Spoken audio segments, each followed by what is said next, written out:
Hi friends, ಎಲ್ಲರಿಗೂ ನಮಸ್ಕಾರ. ಇವತ್ತು ಕ್ಯಾರೆಟ್ ಮತ್ತು ಅವಲಕ್ಕಿಯನ್ನು ಉಪಯೋಗಿಸಿ ಒಂದು ರುಚಿಯಾದ ಬ್ರೇಕ್ಫಾಸ್ಟ್ ಮಾಡಿ ತೋರಿಸ್ತೇನೆ.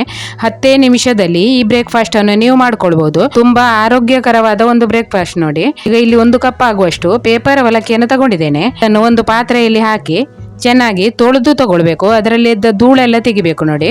ನೀವು ದಪ್ಪ ಅವಲಕ್ಕಿ ತಗೊಂಡ್ರೆ ಅದನ್ನು 5 ನಿಮಿಷ ನೆನೆಸಿಡಬೇಕು. ಈಗ ಇದನ್ನು ನೀರು ಹಾಕಿ ಚೆನ್ನಾಗಿ ತೊಳೆದು ತರ್ತೇನೆ. ವಿಡಿಯೋ ಇಷ್ಟ ಆದರೆ ಒಂದು ಲೈಕ್ ಮಾಡಿ. ಹಾಗೆ ಚಾನೆಲನ್ನು ಇದುವರೆಗೆ ಸಬ್ಸ್ಕ್ರೈಬ್ ಮಾಡದವರಿದ್ರೆ ದಯವಿಟ್ಟು ಸಬ್ಸ್ಕ್ರೈಬ್ ಮಾಡಿ. ಈಗ ನಾನು ಇದನ್ನು ಚೆನ್ನಾಗಿ ತೊಳೆದು ತಂದಿದ್ದೇನೆ ನೋಡಿ. ಈಗ ಇದಕ್ಕೆ 1 ಕಪ್ ಆಗುವಷ್ಟು ಕ್ಯಾರೆಟ್ ತುರಿಯನ್ನು ಹಾಕೊಳ್ತಾ ಇದ್ದೇನೆ. ಕ್ಯಾರೆಟ್ ಅನ್ನು ಚೆನ್ನಾಗಿ ತೊಳೆದು ಸಿಪ್ಪೆ ತೆಗೆದು ತುರಿದುಕೊಂಡಿದ್ದೇನೆ. 1 ಕಪ್ ಅಥವಾ ಜಾಸ್ತಿ ಬೇಕಿದ್ರೂ ನೀವು ಹಾಕೊಳ್ಬೋದು. ಈಗ ಅದೇ ಕಪ್ಪಲ್ಲಿ 1 ಕಪ್ ಆಗುವಷ್ಟು ತೆಂಗಿನ ತುರಿಯನ್ನು ಹಾಕಿದ್ದೇನೆ. ಮತ್ತೆ 1 ಮೆಣಸು ಮತ್ತು 1 ಇಂಚು ಶುಂಠಿಯನ್ನು ಸಣ್ಣಗೆ ಕತ್ತರಿಸಿ ಹಾಕೊಳ್ತಾ ಇದ್ದೇನೆ. ಮೆಣಸು ನಿಮಗೆ ಖಾರಕ್ಕೆ ತಕ್ಕ ಹಾಗೆ ನೀವು ಹಾಕೊಳ್ಬಹುದು. 1 ಕಡ್ಡಿ ಕರಿಬೇವನ್ನು ಸಣ್ಣಗೆ ಕತ್ತರಿಸಿ ಹಾಕೊಳ್ಬೇಕು.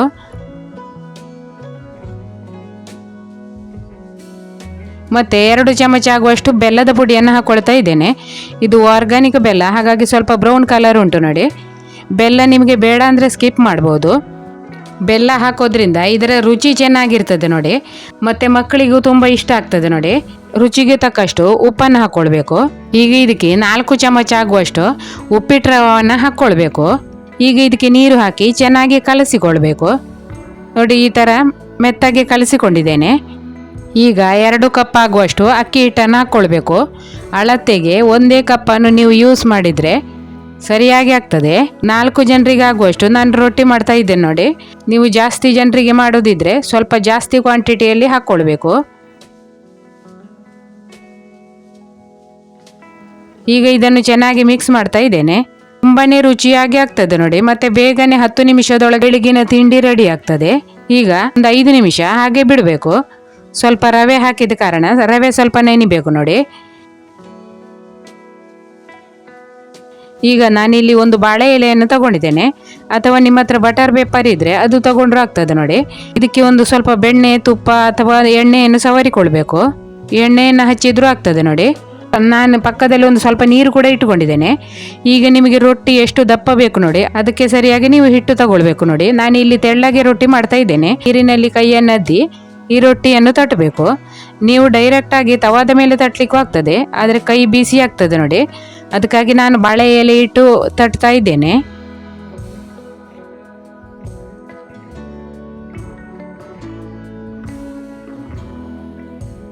ಈಗ ಒಲೆ ಮೇಲೆ ತವವನ್ನಿಟ್ಟು ಚೆನ್ನಾಗಿ ಬಿಸಿ ಮಾಡಿಕೊಂಡಿದ್ದೇನೆ.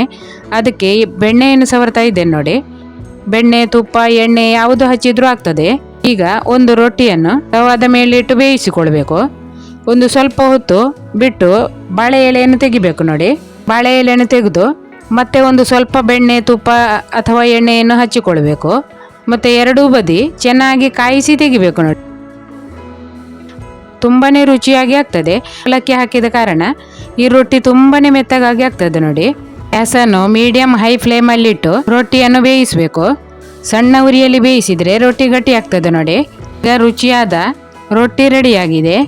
ನೀವು ಒಂದ್ಸಾರಿ ಟ್ರೈ ಮಾಡಿ ನೋಡಿ, ತುಂಬಾ ಚೆನ್ನಾಗಿ ಆಗ್ತದೆ. ಇದೇ ರೀತಿ ಎಲ್ಲ ರೊಟ್ಟಿಗಳನ್ನು ಮಾಡಿಕೊಂಡ್ರಾಯಿತು.